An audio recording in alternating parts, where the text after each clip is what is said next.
dari tim Aliyata akan mengkampanyekan tentang pemilahan sampah.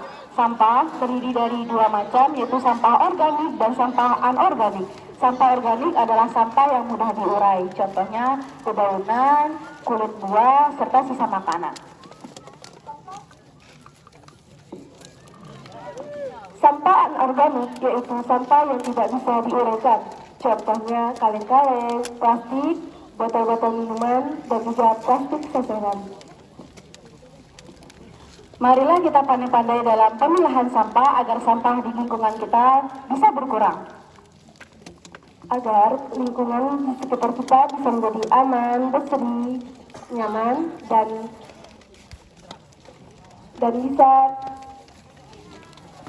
bisa terjaga dengan baik. Untuk mengurangi penggunaan sampah, marilah sama-sama kita membawa botol minum dari rumah dan mengurangi pembelian wadah plastik sebagai wadah makanan. Terima kasih.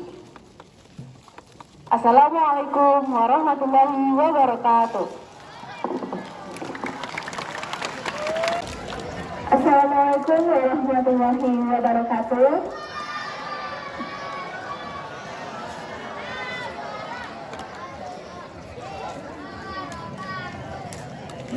Halo. Halo. Baik, sebelum kita masuk ke edukasi bagaimana cara memilah sampah, izinkan kakak terlebih dahulu memperkenalkan diri. Kebetulan kakak juga alumni dari SMP 7. Di sini kakak hadir berdua. Pertama, nama saya Devinda Yuli Effendi, akrabnya dipanggil Igo. Beda ya namanya sama panggilannya. Ya, akrabnya itu dipanggil Igo. Nah, di sini ada teman saya. Ini Kak Putri. Ya, dia juga alumni dari SMP Negeri 7. Sekarang kami hadir di sini dengan membawa nama bank sampah. Udah tahu bank sampah belum? Tahu bank sampah belum? Udah tahu, ada yang tahu, ada yang belum. Bank sampah itu adalah tempat pengelolaan sampah terpilah. Nah, hari ini kita mau belajar bagaimana cara memilah sampah. Udah tahu belum bagaimana cara memilah sampah? Tadi kan udah dikasih tahu, ada dua jenis sampah. Yang pertama, sampah anorganik, sampah yang tidak bisa terurai dengan sendirinya, artinya memiliki jangka waktu yang panjang agar dia bisa terurai, atau bahkan memang tidak bisa terurai. Ya, kemudian ada sampah organik, sampah yang dapat terurai dengan sendirinya.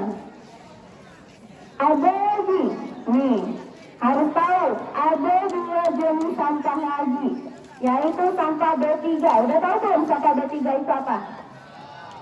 Sampah B3 adalah bahan limbah berbahaya beracun.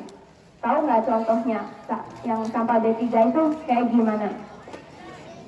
Nah, sampah B3 itu kabel-kabel listrik, kemudian bekas oli. Nah, itu salah satu contoh sampah B3. Kalau yang di rumah itu adalah bola lampu, batu baterai. Nah, kemudian ada sampah milenial.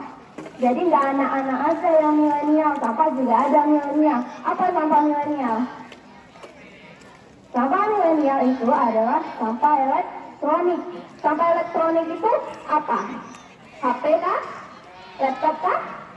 Ayo, sampah elektronik itu dalam bayangan adik-adik kakak itu seperti apa? HP, laptop, komputer. Apa? Bukan ya. Sampah elektronik itu bukan HP, bukan laptop, bukan TV, tapi adalah file online. Tahu sekarang semua data berbasis online? Tahu ya, semua kegiatan orang serba online, dan itu ada sampahnya. Ada sampahnya. Pernah nggak kita udah nggak perlu lagi nih foto-foto di Instagram terus kita hapus? Tahu nggak itu kemana perginya? Ya itu jadi sampah online. Apa sebabnya dari itu? Sebabnya itu adalah pemanasan lapisan ozon. Sekarang cuaca panas nggak? Panas ya. Nah itu salah satu penyebabnya. Nah hari ini kakak di sini mau mengajarkan adik-adik gimana sih bagaimana cara memilah sampah anorganik. Jadi sampah anorganik itu banyak jenisnya. Sampah anorganik itu banyak jenisnya. Ada botol, ada bawa botol, ada kertas, ada bawa kertas, ada. Nah, udah bisa nggak itu mengategorikannya satu persatu sesuai jenisnya? Belum ya. Terus udah tahu belum bagaimana cara memilah botol yang baik? Botol, tapi ada cara memilah botol yang baik itu seperti apa? Udah tahu nggak sih fungsi kita belajar memilah sampah itu untuk apa? Udah tahu nggak kenapa kita harus peduli dengan lingkungan sejak sedini mungkin? Belum tahu ya? Ya. Ini sedikit pengantar. Kakak bayangkan, kakak gambarkan. Kenapa kita harus belajar memilah sampah sejak sedini mungkin? Ditanamkan rasa peduli lingkungan sejak sedini mungkin. Kita lihat nggak sekarang sungai-sungai kita kotor? Kita lihat nggak sekarang kebun-kebun kita sudah berubah menjadi tempat sampah. Bahkan di pinggir jalan juga sudah menjadi tempat-tempat. Mungkin nggak kalau kita biarkan di masa yang akan datang sampah itu akan terus meningkat, betul tidak? Nah, sampah yang meningkat akan mencemari lingkungan kita. Tahu nggak dampak dari tercemarnya lingkungan itu apa? Nah, kesehatan kita terganggu, banyaknya angka stunting, konsentrasi menurun, banyak lagi hal-hal lain yang disebabkan bencana alam. Nih, kalau kakak bilang, adik kakak tadi pagi makan sampah marah tidak? Adik-adik tadi pagi makan sampah. Ih, kakak jahat kok bilang adik makan sampah. Kenapa? Nih, gini siklusnya. Gini siklusnya ya adik ya. Nih, gini. Sampah diangkut sama petugas kebersihan. Petugas kebersihan mengangkut sampah ke mana? Ke tempat sampah. Tempat sampah itu terjadi peluapan. Atau yang lebih parah nih, sampahnya langsung dibuang ke sungai. Di sungai itu sampahnya mengendap. Endapan itu mengeluarkan yang namanya mikroplastik. Mikroplastik yang kecil itu menyebar di air. Kemudian airnya itu digunakan oleh warga untuk kebutuhan sehari, termasuk untuk konsumsi. Jadi pagi-pagi konsumsi sampah nggak kita? Iya kan? Kenapa tidak? Kan sudah dijelaskan bahwa air yang kita konsumsi setiap harinya sudah terkontaminasi dengan yang namanya mikroplastik. Sering nggak lihat berita online, dalam perut ikan hiu ditemukan banyaknya sampah yang dimakan ikan hiu, dicerna ikan hiu, sehingga ikan hiu itu sudah terkontaminasi juga dengan yang namanya mikroplastik. Jadi jangan sering bertanya kenapa orang sekarang sering sakit, karena makanannya sudah banyak terkontaminasi dengan yang namanya mikroplastik. Oke. Dalam pengolahan sampah itu ada namanya 3R. Prinsip pengolahan sampah itu ada 3R. Udah tahu belum 3R? Udah tahu belum 3R? 3R, reduce, reuse, dan recycle. Reduce itu adalah mengurangi. Jadi adik-adik mulai untuk mengurangi penggunaan sampah. Bagaimana cara mengurangi? Yang pertama, seperti yang disebutkan teman tadi, membawa botol minuman ke sekolah. Kemudian membawa bekal, mengurangi penggunaan plastik sekali pakai. Kemudian reduce, reuse, menggunakan kembali. Oh nggak, menggunakan kembali itu seperti apa? Menggunakan kembali yang bisa kita gunakan, seperti baju kita nih, pakaian kita masih bisa dipakai sama adik kita, terus kita kasih ke adik kita. Fungsinya apa? Nanti kan juga jadi sampah, Kak. Fungsinya itu adalah penunda terjadinya sampah yang harusnya dia jadi sampah hari ini, karena digunakan adik kita mungkin bisa ditunda jangka waktunya menjadi 1 sampai 2 bulan kemudian. Kemudian yang ketiga poinnya adalah recycle. Recycle itu adalah mendaur ulang. Mendaur ulang itu contohnya menjadi prakarya seperti yang ada di depan ini. Kemudian menjadi kompos. Ada kantong pemilahan sampah di depan sini. Udah ada nih nama-namanya nih. Ya, ada ya.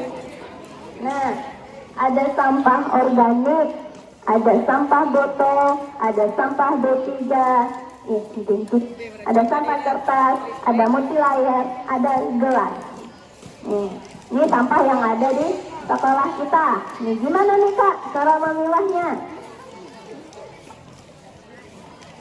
Ini namanya sampah botol. Gimana cara pilah sampah botol Kak? Nih, kayak gini ya. Sampah botol, yang pertama itu dibuka tutupnya. Ini cara memilah sampah botol. Dibuka tutupnya. Kemudian dibuka lagi. Ini kemasannya, mereknya.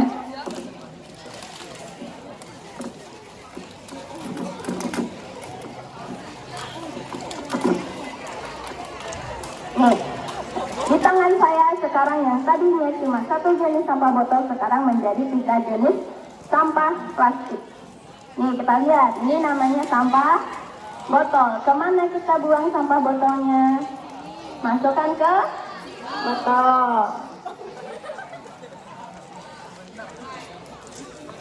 Nah ini namanya sampah multilayer. Yang sejenis ini, sasetan Tiki tahu? Silak tahu? Asai tahu? Kemasan sampo tahu? Nah itu 1 jenis sampahnya namanya multilayer. Ke sini.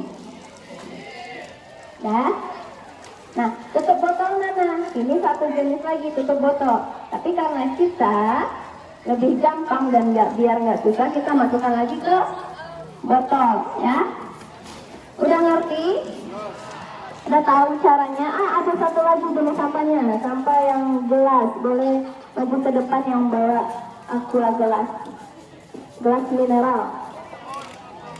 Boleh dong, pinjam dong.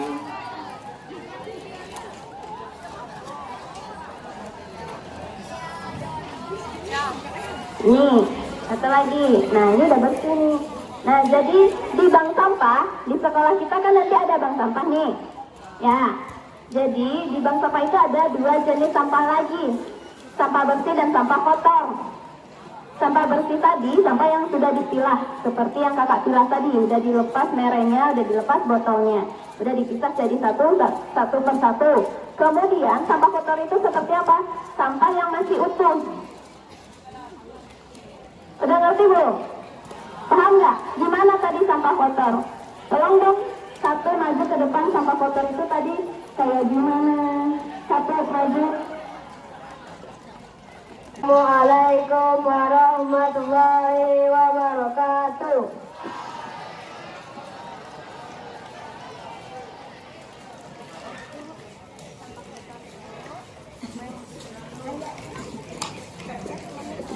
Sampah kotor itu yang masih utuh.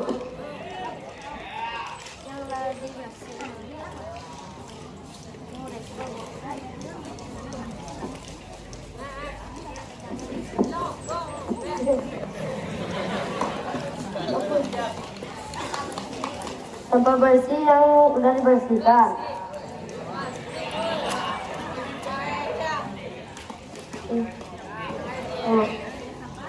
bersih. Tepuk tangan dong buat temannya.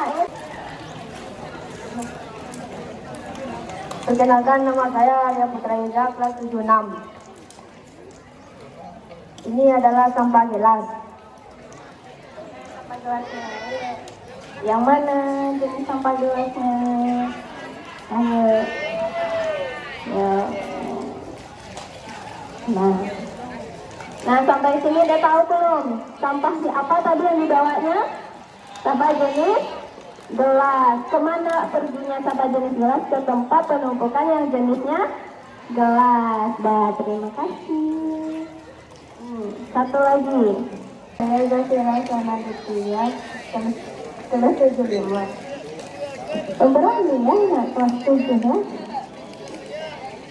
Ya, jelasin ada apa aja. Mungkin ada jenis apa aja yang dibawa. Ini ada 2 botol, ada kontainer, ada kertas, ada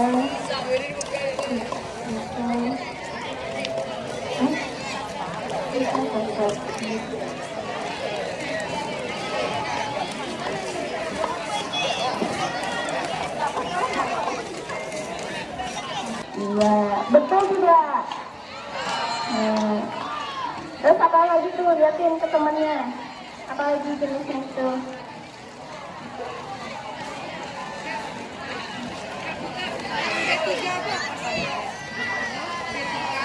Nah, apa lagi yang bisa kamu pilih ini, Bang? Ayo, lagi. Nah, ada yang lagi.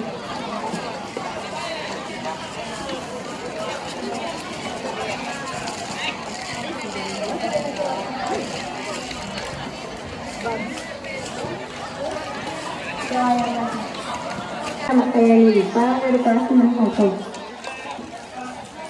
organik. Dia bawa sampah jenis organik. Yang mana nih sampah organik? Yuk cari.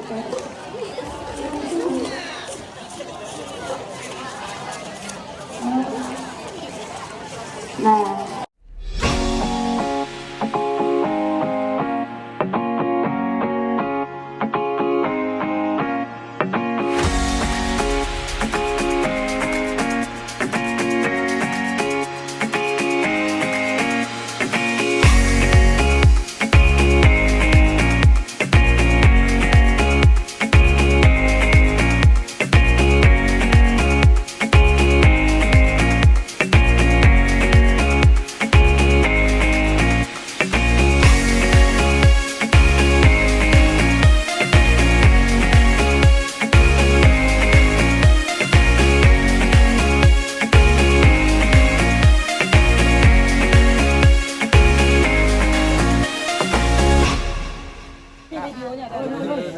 lihat ya, ini kan sampahnya banyak yang kering ya.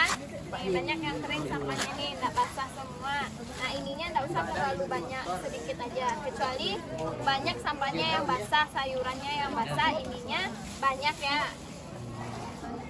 Nah,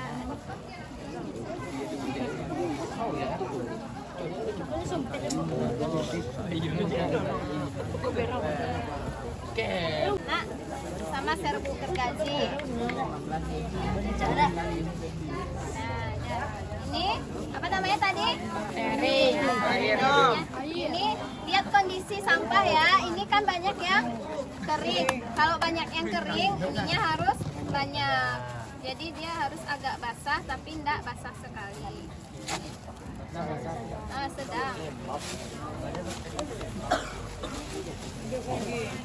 Aduknya tidak boleh Jangan dengan ya, tangan pakai alat. langsung, Ya. tapi tangannya pakai sarung.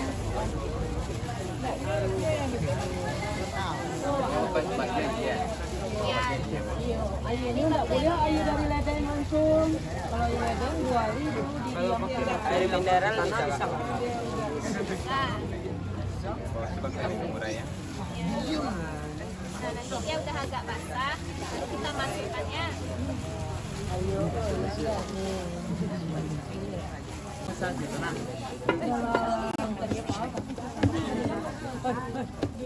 Kasih sirkulasinya pakai itu aja. Kalau kita bikin banyak kita perlu lokal. Bolong-bolong kasih buang darah. Waduh, betul sudah.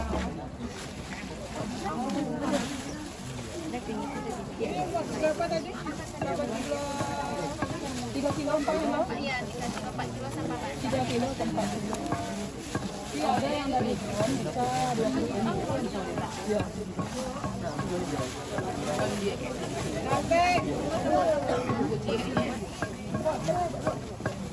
Jadi petani modern. Petani zaman now. Jadi kalau tak ada lagi ventilasinya otomatis baterainya lain. Iya. Oh, innalillahi. Ini baterinya udah bisa dia mendapat.